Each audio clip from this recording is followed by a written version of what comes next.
Hi friends, welcome to our YouTube channel Karthik tech world. అందరూ ఎలా ఉన్నారు? నేనైతే మీకు ఈరోజు 5G మాత్రం ఎలా యూజ్ చేసుకోవాలో చెప్పబోతున్నాను. సో మన వీడియో అయితే ఎండ్ వరకు చూడండి, చాలా ఇంట్రెస్టింగ్గా ఉంటుంది. సో లేట్ చేయకుండా టాపిక్లోకి అయితే వెళ్ళిపోదాం. ముందుగా మీ ఫోన్ డైల్ అయితే ఓపెన్ చేసుకోండి.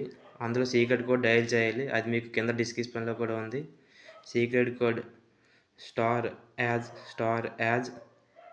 4636 యాజ్ స్టార్ అని డైల్ చేయాలి. డైల్ చేసిన వెంటనే మీకు ఇక్కడ ఫోన్ ఇన్ఫర్మేషన్ అని ఉంది కదా, ఫోన్ ఇన్ఫర్మేషన్ యూసేజ్ స్టాటిస్టిక్స్ అని ఉంది కదా, ఫోన్ ఇన్ఫర్మేషన్ పైన క్లిక్ చేసుకోవాలి. క్లిక్ చేసిన వెంటనే ఇక్కడ చూడొచ్చు, మీకు పైన 4G మాత్రం వస్తుంది. ఇక్కడ ప్రిఫర్డ్ నెట్వర్క్ టైప్ ఉంది కదా, సెట్ ప్రిఫర్డ్ నెట్వర్క్ టైప్, దాని మీద క్లిక్ చేయాలి. క్లిక్ చేసిన వెంటనే కిందకి స్క్రోల్ చేయాలి. స్క్రోల్ చేస్తే ఇక్కడ ఎన్ఆర్ ఓన్లీ అని ఉంది కదా, దాన్ని క్లిక్ చేసుకోండి. క్లిక్ చేసిన వెంటనే ఇక్కడ 4G నుంచి 5Gకి షిఫ్ట్ అవుతుంది. 5G మాత్రం వస్తుంది. So thanks for watching our video నచ్చినట్టయితే లైక్ చేయండి, సబ్స్క్రైబ్ చేసుకోండి. Thank you.